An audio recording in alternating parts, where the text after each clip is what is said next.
అందరికీ ప్రభువును రక్షకుడు అయిన యేసుక్రీస్తు ప్రభు వారి పేరట మీ అందరికీ కూడా వందనాలు తెలియజేస్తున్నామండి. అందరూ బాగున్నారు కదా? మేము ఇప్పుడు యూట్యూబ్ స్టార్ట్ చేసి దాదాపుగా 1.5 మంత్ అవుతుందండి. అయితే ఒక సహోదరి మమ్మల్ని ఒక క్వశ్చన్ చేసి అడుగుతుంది. ఏంటంటే కనుక మీరెందుకు సువార్తను ప్రకటించడానికి సోషల్ మీడియాని మీరు ఎందుకు చూస్ చేసుకున్నారని అడిగిందండి. అయితే బైబిల్ గ్రంథంలో యేసుక్రీస్తు శిష్యుడైన పేతురు గారు ఆయన 2 పత్రికలు రాశారు కదా. అందులో మొదటి పత్రికలో ఆయన ఏమన్నారంటే కనుక, మిమ్మల్ని ఎవరైనా సరే హేతు అడుగుతుంటే ఆ హేతు అడిగే ప్రతి వారికి కూడా మీరు సాత్వికముతోనూ భయముతోనూ వారికి మీరు సమాధానం చెప్పండి అని చెప్పారండి. కాబట్టి ఎవరు ఏది అడిగినా సమాధానం చెప్పగలిగే స్థితిలో దేవుడు తన పిల్లలను ఉంచుతాడని నేను నమ్ముతున్నాను. కాబట్టి ఆ సహోదరి అడిగిన దానికి మరి సమాధానం చెప్పవలసిన బాధ్యత మా మీద ఉన్నది కదా. ఏంటంటే కనుక ఎందుకు మేము మీడియా ద్వారా సువార్తను మేము ప్రకటిస్తున్నామంటే, యేసుక్రీస్తు ప్రభువారు ఏమన్నారంటే కనుక, మీరు సర్వలోకానికి వెళ్ళి సర్వ సృష్టికి సువార్తను ప్రకటించండి అని ఆయన వాక్యం ఉంది కదండి. కాబట్టి అదే దేవుడు ఈ రోజున నా దగ్గర కూడా వచ్చి నాకు కూడా ఆజ్ఞ ఇచ్చారండి. మరి దేవుని మాట వినటము మనకి శ్రేష్టం కదా. కాబట్టి ఆయన మాట ప్రకారం ఈ రోజున సర్వలోకానికి వెళ్ళాలి కదా. అయితే సర్వలోకానికి వెళ్ళే స్థితి నాకు లేదు. చూడండి, ఈ రోజున మేము ఈ మీడియాలో చేయడానికి కూడా మా దగ్గర పెద్ద పెద్ద కెమెరాలు లేవు. మా దగ్గర ఇంకా కావలసిన మరి ఈ ఛానల్ చేయడానికి కావాల్సిన అందమైన డెకరేషన్ చేసుకోవడం కావాల్సిన వస్తువులు కూడా మా దగ్గర ఏమీ లేదండి. మా దగ్గర ఉన్నది జస్ట్ ఒక చిన్న ఫోన్ అండి. ఆ ఫోన్ని ఈరోజు మేము వాడుకుంటూ సర్వలోకానికి వెళ్ళే స్థితి మాకు లేదు. కాబట్టి కానీ మీడియా ద్వారా ఈ రోజున వాక్యము సర్వలోకానికి వెళుతుంది. అవునంటారా కాదంటారా? కాబట్టి ఈ రోజున దేవుడు మాకు ఆ మాట చెప్తే మేము ఎలా చేయాలి అని ఆలోచించినప్పుడు దేవుడు మాకు ఈ ఆలోచన ఇచ్చాడండి. అందుకోసం ఈ రోజున ఈ ఫోన్ను మేము పెట్టుకొని, ఈ చిన్న ఫోన్ను మేము పెట్టుకొని ఈ రోజున ఈ సువార్త దేవుడు మాకు ఇచ్చిన ఈ మాట మేము తెలియజేయడానికి మీ ఎదుటికి మేము మిమ్మల్ని ప్రేమిస్తూ మీ ఎదుటికి మేము వస్తున్నామండి. అయితే ఇంకా ఏమంటున్నారంటే కొంతమంది, మీరు ఆ వాక్యం చెప్తూ చాలామంది సబ్స్క్రైబ్ చేయండి, లైకులు కొట్టండి అని అడుగుతారు కదా. మీరు ఏంటి ఏం అడగరు అని అడిగారండి కదా. నిజమే కదా. దేవుడు ఈ విషయం కూడా నాకు తెలియజేశారండి. చూడండి, ఇప్పుడు మనము అడిగితేనే మనకి సబ్స్క్రైబ్ చేసేది అది ఎలా ఉంటుందండి? అడిగి వేయించుకున్నట్టు ఉంటుంది కదా. అది హృదయపూర్వకంగా వేసినట్టు ఉంటుందండి? కానే కదండి. ఇప్పుడు నేను దేవుని మాటలు మీకు చెప్తుంటే మీకు ఎవరి హృదయంలో ఆ మాట తాకుతుందో వాళ్ళు తప్పకుండా అడగకుండానే వేస్తారండి. అందుకే యేసుక్రీస్తు ప్రభు వారు కూడా కానుకలు ఇచ్చే వాళ్ళు ఏమన్నారంటే ఆయన అండి, మరి ఆయనకు కానుకలు ఇవ్వాలని కదంటే అప్పుడు యేసుక్రీస్తు ప్రభు అంటే హృదయపూర్వకంగా ఇచ్చేవారు కానుకే ఆయన అంగీకరిస్తాడని ఉందండి. అట్లాగే బైబిల్ గ్రంథంలో సృష్టి ఆరంభంలో ఆదాము కుమారులైన కయ్యను హేబేలు ఉన్నారు కదండి. ఇద్దరు అర్పణ తీసుకొచ్చారండి. కానీ దేవుడు అంట కయ్యను అర్పణ స్వీకరించలేదంట, హేబేలు అర్పణ స్వీకరించారంట. ఏంటి తేడా అంటే కనుక హేబేలు ఎలా ఇచ్చాడు? విశ్వాసముతో హృదయపూర్వకంగా దేవునికి కానుక సమర్పించాడంట. అలాగే ఈ రోజున నేను మీకు వాక్యాలు తెలియజేస్తున్నానండి. కానీ నేను అడగని అవసరం లేదు. ఎందుకంటే నన్ను పంపించింది దేవుడు. నేను ఆయన మాట వినడం శ్రేష్టము. ఆయన నాకు పని ఇచ్చాడు, నేను ఈ పని చేస్తున్నాను. అయితే ఈ మాట ఎవరి హృదయాన్ని తాకుతుందో, ఎవరి హృదయంలో ఈ మాటలు ఆనందింప చేస్తాయో, ఎవరి హృదయంలో ఈ మాటలు మరి అది నిజమైన మాటలు, చాలా మంచి మాటలు, సమాజానికి పనికి వచ్చే మాటలు, ఒక వ్యక్తిని నిలబెట్టే మాటలని ఎవరి హృదయానికి తాకుతాయో వాళ్ళు తప్పకుండా అడగకుండానే వాళ్ళు తప్పకుండా మాకు సబ్స్క్రైబ్ చేస్తారండి. ఆ విశ్వాసం మాకుంది. వాళ్ళే లైకులు కొడతారు. కాబట్టి మీకు నచ్చితే మీరు తప్పకుండా లైకులు కొడతారని నేనైతే నమ్ముతున్నానండి. అందుకే నేను ఈ విషయంగా ఏది అడగటలేదు, ఏది కూడా ఫోన్లో ఏది కూడా మేము పెట్టటలేదు. ఎందుకంటే కనుక ప్రభువు నాకు ఇచ్చిన వాక్యము, కాబట్టి ఈ వాక్యం ప్రభు చెప్పమన్నారు. కాబట్టి ఈ వాక్యమే నేను మీకు తెలియజేయడానికి మీ ముందుకు వస్తున్నానండి. కాబట్టి ఇది నా మాటలు కాదు, ఇది దేవుని మాటలు. అయితే ఈ వాక్యము నేను చెప్పడానికి గల కారణము, ఈ వాక్యం ఎందుకు చెప్పాలి, దేవుడు ఎందుకు తెలియజేయమంటున్నాడు ఈ రోజున సర్వలోకానికి అంటే గనక దానికి ఒక కారణం లేకుండానే ఈ రోజు మేము ఈ వాక్యం చెప్తున్నామా? కారణం లేకుండానే దేవుడు మమ్మల్ని సువార్త చేయమని చెప్తున్నారంటే అండి కాదండి, కారణం ఉంది. ఏంటి ఆ కారణము అనేది కనుక ఆలోచిస్తే కనుక మరి బాప్తిసం ఇచ్చి యోహాను గారు ఉన్నారు కదండి బైబిల్ గ్రంథంలో, ఆయన దగ్గర కంట దేవుని వాక్యము బాప్తిసం ఇచ్చి యోహాను దగ్గరకు వచ్చింది అని లూకా గారు ఆయన సువార్తలో రాశారండి. అలాగే దేవుని వాక్యం ఆయన దగ్గరకు వచ్చినట్లు నా దగ్గర కూడా వచ్చింది. ఆ వాక్యం నా దగ్గర కూడా వచ్చింది కాబట్టి ఈ రోజున దేవుడు నా దగ్గరికి ఈ వాక్యం పంపించి నువ్వు వెళ్ళి సువార్త చేయని చెప్పారండి. అయితే ప్రభువు ఈ వాక్యం నా దగ్గరికి ఎందుకు వచ్చింది అనేది నేను ఆలోచిస్తే చూడండి, బైబిల్ గ్రంథంలో దావీదని గొప్ప మరి భక్తుడండి. నిజానికి దావీదు గురించి ఒకసారి ఆలోచిస్తే, ఈ దావీదు ఒకప్పుడు దావీదు జీవితం ఎలా ఉందని చూస్తే కనుక గొర్రెలు కాచుకుని గొర్రెల కాపరండి దావీదు, ఒక చిన్న బాలుడు. కానీ ఆ దావీదును గొర్రెలు కాచుకుని దావీదును తీసుకొచ్చి దేవుడు ఏం చేశాడంటే ఇశ్రాయేలు ప్రజల మీద రాజుగా చేశాడంట ఆయన. అంటే ఒక జస్ట్ అంటే గొర్రెలు కాచుకునే కాపరి ప్రజల దృష్టిలో ఎలా కనపడతాడండి? ఒక సామాన్యుడిగా కనపడతాడు కదా. అంటే ఒక సామాన్యుడిని పిలిచి దేవుడు ఆ సామాన్యుడిని ఎలా చేశాడంటే ఒక గనుడిగా చేశాడు దేవుడు. కాబట్టి ఈ రోజున అయితే దావీదును దేవుడు ఎందుకు పిలిచాడు అనేది మనం ఆలోచిస్తే, దావీదు గారి గురించి పౌలు గారు దేవుడు ఆయన ఎందుకు పిలిచాడు అనేది విషయం తెలియజేస్తున్నాడండి. ఎందుకు పిలిచాడంటే కనుక ఒకసారి చూస్తే అపొస్తలుల కార్యములు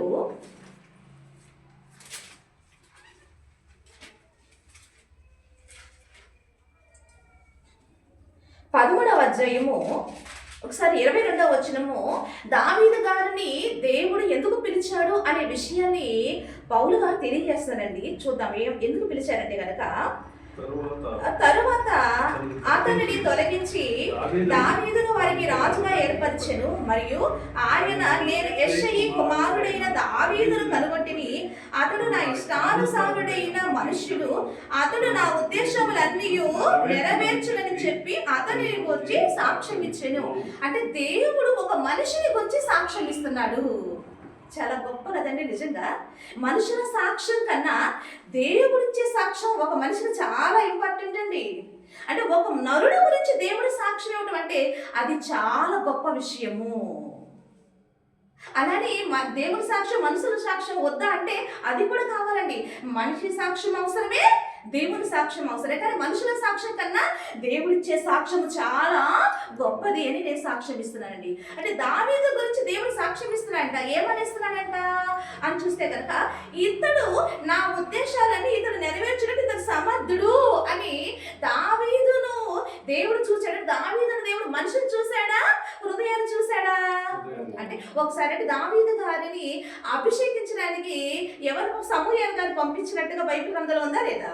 అప్పుడు సమూయేలు గారు ఏంటంటే, నువ్వు యెష్షయి గారి దగ్గరికి వెళ్ళు, యెష్షయి కుమారులు నేను ఒక కుమారుని నేను మరి ఏర్పరచుకున్నాను అని చెప్పినప్పుడు సమూయేలు గారు యెష్షయి గారి దగ్గరకు వచ్చి పిలువు నీ కుమారులందరినీ పిలువు, దేవుడు మీ కుమారులు ఒక కుమారుని ఏర్పరచుకున్నాడంట, నేను అభిషేకించి వెళ్ళిపోతా అని సమూయేలు గారు అన్నప్పుడు వెంటనే యెష్షయి గారు తన కుమారులందరినీ పిలుస్తాడండి. పిలిస్తే అందులో ఒక కుమారుడు చాలా హైట్ పర్సనాలిటీ మంచి కనపడేసరికి వెంటనే సమూయేలు గారు ఏమనుకుంటారంటే, ఓ ఇతనే స్వరూపం బాగుంది, మంచి హైట్ ఉన్నాడు, మంచి ఫిజిక్ బాగుంది, కాబట్టి ఇతనే దేవుడు అభిషేకించే వ్యక్తి ఇతనే అనుకున్నాడండి. కానీ దేవుడు ఏమన్నాడు తెలుసా? పక్కన పెట్టి ఇతను కాదన్నాడండి. అంటే కుమారులు ఎవరు కాదన్నారు, కానీ ఒక కుమారుడు లేడండి. ఇంతేనా నీ కుమారులు? ఈ కుమారులు ఎవరు దేవుడు కోరుకోలేదు వద్దంటున్నాడు, వీళ్ళేనా నీ కుమారులు, ఇంకెవరు కుమారులు లేరా అని అన్నప్పుడు, ఉన్నాడండి ఒకడు, వాడు గొర్రెలు కాచుకుంటాడండి, వాడు ఎందుకు పనికిరాలే అని చెప్తే అతన్ని పిలువు అని వెంటనే పిలిచినప్పుడు ఆ గొర్రెలు కాచుకునే దావీదు వెంటనే పిలుచుకొస్తారండి. పిలుచుకొచ్చిన వెంటనే దావీదు రాగానే దావీదు గురించి దేవుడు సమూయేలు గారితో మాట్లాడుతున్నాడు. ఏమని మాట్లాడుతున్నాడు? ఇతనే నేను కోరుకున్న వ్యక్తి, కాబట్టి ఇతను అభిషేకించానండి. నిజానికి దావీదు చూడటానికి ఎలా ఉంటాడండి? ఆ గొలియాతు సందర్భంలో చూసాం కదండి, చాలా చిన్న బాలంటే, హైట్ తక్కువ, కానీ మంచి ఎర్రగా ఉంటాడంటే, చక్కని నేత్రంలో కలిగిన వాడు రాయబడింది. కానీ పర్సనాలిటీ చూస్తే మాత్రం ఎలా ఉన్నాడు? చాలా చిన్నగా కనపడుతున్నాడంట. కానీ మనుషులు చూస్తే ఇతను రాజుగా పనికొస్తాడంటే కంటికి చూడటానికి కనపడలే, మనిషి స్వరూపం అలా లేదు. కానీ దేవుడు ఏం చూశాడు? దావీదు యొక్క దేహాన్ని చూశాడా, దావీదు యొక్క అంతరంగాన్ని చూశాడా అంటే అంతరంగాన్ని చూశాడంట. అంటే ఏంటి అంతరంగాన్ని చూసింది ఏంటి? ఇక్కడ పౌలు గారు ఇక్కడ వివరిస్తున్నాడు. ఏం చూసాడంటే ఇతను నా ఉద్దేశాలను నెరవేర్చగలడు అని దేవుడు సాక్ష్యం ఇస్తున్నాడండి. కానీ దేవుడు మనిషిని చూడు, దేవుడు ఏం చూస్తాడండి? హృదయాన్ని చూస్తాడు. అలాగే దావీదుని దేవుడు ఎందుకు పిలిచాడండి? ఇతడే నా ఉద్దేశాలు నెరవేర్చడకు సమర్థుడని దావీదు గారిని పిలిచాడంటండి. అలాగే ఈ రోజున నన్ను కూడా దేవుడు, నేను కూడా చూడటానికి నేనేమి మంచిగా ఏమి ఉండనండి, నేను సామాన్యంగానే ఉంటాను. నేను ఒక సామాన్యమైన కుటుంబంలో నేను పుట్టాను. అందుకే నాకు ఏమి కూడా నాకు లేవు. జస్ట్ దేవుడు నాకు వాక్యం, యోహాను దగ్గర వాక్యం వచ్చింది, నా దగ్గర దేవుడు వాక్యం వచ్చింది, ఆయన వాక్యం చెప్పమన్నారు. మరి వెళ్ళలేను కదా ప్రభు అంటే, నీ చేతిలో ఏముంది? ఒక ఫోన్ ఉంది, ఆ ఫోన్తో నువ్వు సర్వలోకానికి వెళ్ళాలని చెప్పారండి. మరి ఎలా వెళ్తాను నేను? అందుకు వెళ్ళేది మీడియా ద్వారానే కదండి. అందుకు వచ్చానండి. దేవుడి మహిమ కలుగుతాక. కాబట్టి దేవుడు అన్నింటికి పిలిచండి. ఆయనకు దేవుడు కూడా ఒక ఉద్దేశాలు ఉన్నాయంట. ఎందుకు దేవుడి ఉద్దేశాలు నెరవేర్చడానికి సమర్థులు ఎవరు అని దేవుడు కూడా చూస్తున్నాడంట. అలా చూస్తున్నప్పుడు ఆయన కనుదృష్టిలో దావీదు గారు పడ్డారు, ఆ రోజు పౌలు గారు పడ్డారు, ఆ రోజు మోషే గారు పడ్డారు. ఈ రోజున నేను ఆయన కనుదృష్టిలో పడ్డానండి. ఈ రోజున నేను కూడా ఆయన ఏర్పరచుకున్న లిస్టులో నేను ఉన్నాను. కాబట్టి నన్ను పిలిచి ఈ రోజున ఆయన సువార్త ప్రకటించమంటే ఎందుకు దేవుడి ఉద్దేశం ఏంటి, ఏం చేయడానికి దేవుడు మమ్మల్ని పిలుస్తున్నాడు అని ఒకసారి ఆలోచిస్తే కనుక, తిమోతి గారికి పౌలు గారండి లెటర్ రాస్తారు, 2 లెటర్ రాస్తారు కదా. ఆ లెటర్స్లో ఒకసారి ఏమని రాస్తారు చూస్తే కనుక, ఒకసారి ఫస్ట్ లెటర్ తిమోతి గారు రాసిన లెటర్స్లో ఫస్ట్ లెటర్ చూస్తే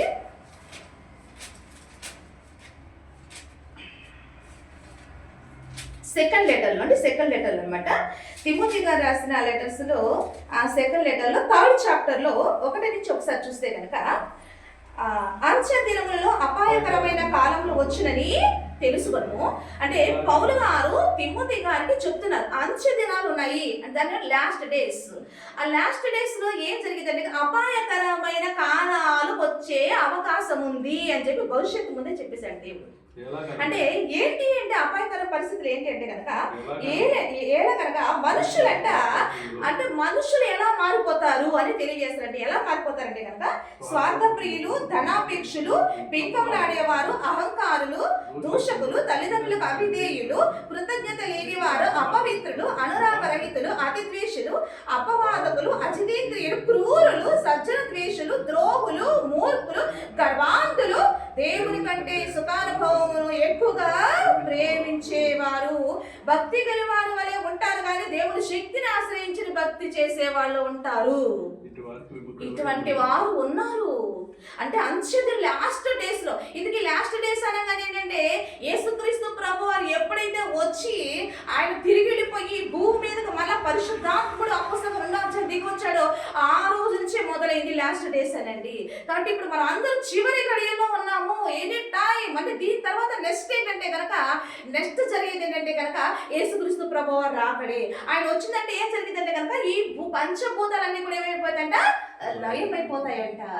కాబట్టి ఈ చివరి దినాల్లో ఉన్నాం. అయితే ఈ చివరి దినాల్లో ఏం జరిగిందంటే కనుక అపాయకరమైన కాలంలో వస్తాయి. ఏంటంటే మనుషులు స్వార్థప్రియులుగా, గర్వాంధులుగా, ధనాపేక్షకులుగా, భక్తి లేని వారిగా, దేవుడు అంటే భయం లేని వారిగా, తల్లిదండ్రులకు అవిధేయులుగా, ఇలాంటి వారిగా ప్రజలు మారిపోతారు.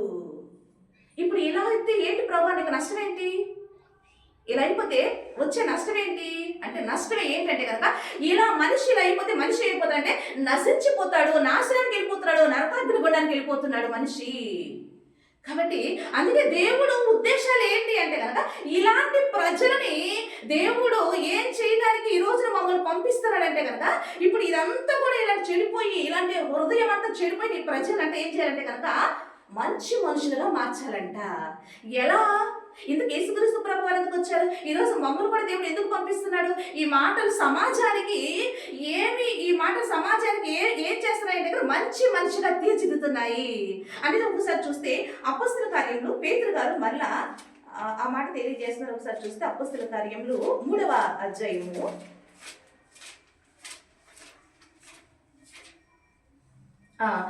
3వ అధ్యాయము ఒకసారి 26వ వచనం చూస్తే కనుక, దేవుడు తన సేవకుని పుట్టించి మీలో ప్రతి వానిని వాని దుష్టత్వము నుండి మళ్లించుట వలన మిమ్మల్ని ఆశీర్వదించుటకు ఆయనను మొదట మీ యొద్దకు పంపెనని చెప్పాను అని అయిపోయింది. అంటే దేవుడు ఒక ఉద్దేశం ప్రకారమే ఈ రోజున మమ్మల్ని పంపిస్తున్నారు సమాజంలోనికి. ఏంటంటే కనుక ఈ రోజున ప్రజలందరూ కూడా ఎలా అయిపోయారు, స్వార్థప్రియులుగా, గర్వాంధులుగా ప్రజలు ఈ విధంగా నాశనానికి వెళ్ళే హృదయ గర్వాంధంతో ఈ రోజున ప్రజలు నడుచుకుంటున్నారు. ఇలాగే ప్రజలు నడుచుకొని మరణిస్తే ఏం జరిగిందంటే కనుక నిత్య నాశనానికి వెళ్ళిపోతున్నారు. మరి ఎలా నిత్య నాశనం వెళ్ళిపోతే తండ్రి బాధపడతారండి? ఇప్పుడు మనం పుట్టించిన ఎవరండి? మన తండ్రి, అవునా కదా? తన పిల్లలు ఈ విధంగా నాశనానికి వెళ్ళిపోతుంటే ఏ తండ్రి బాధపడకుండా ఉంటాడండి? ఇప్పుడు మన కన్న పిల్లలే అలా మరి చెడు స్నేహాలు చేసి దుష్ట సాంగత్యం చేసి పాడైపోతుంటే తల్లిదండ్రులుగా మన పిల్లల గురించి మనం ఎంత బాధపడతామండి, అవునా కదా? అలాగే మన తల్లిదండ్రుల్లో, మన అమ్మమ్మల్లో, తాతల్లో, మన పితరుల్లో, మన అందరి కన్నా తండ్రి ఎవరంటే కనుక పరలోకమందున తండ్రి. మరి ఆయన ఎంత బాధపడతాడండి మనం ఈ విధంగా నశించిపోతుంటే?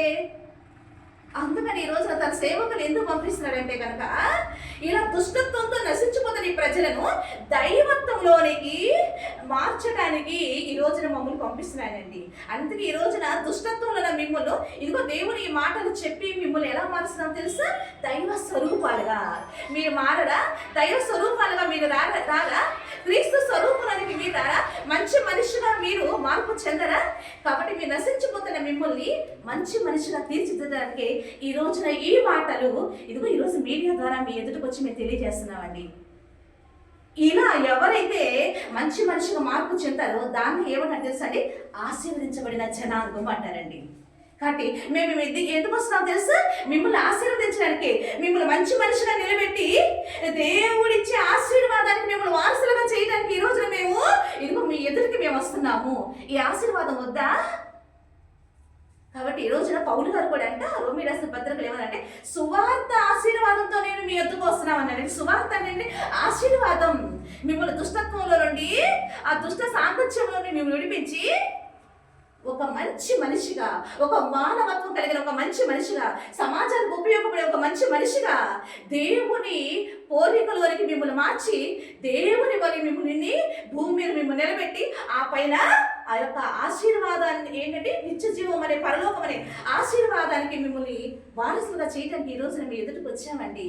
ఇది దేవుని ప్రేమ. కాబట్టి ఈ రోజున మేము ఈ ఉద్దేశంతో ఈ రోజున మేము ఏం చేస్తున్నామంటే మేము మీడియాను ఉపయోగించుకొని మీ ఎదురికి మేము వస్తున్నామండి. కాబట్టి బలవంతం ఏమీ లేదండి.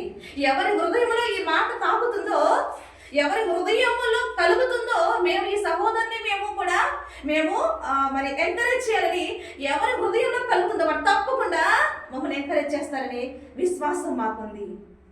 ఇది దేవుడి పని, దేవుడిచ్చిన పని.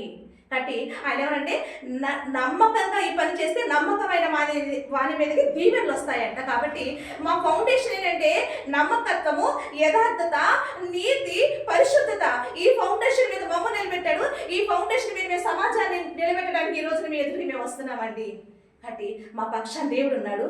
దేవుడు మా పక్షాన్ని ఉంటే తప్పకుండా మీరందరూ మా పక్షాన్ని నిలబడతారు. ఆ విశ్వాసంతో మేము ముందుకు వెళ్తున్నాము. దేవుడి మాటలు దీవించిన కాక ఆమేన్. ఆమేన్.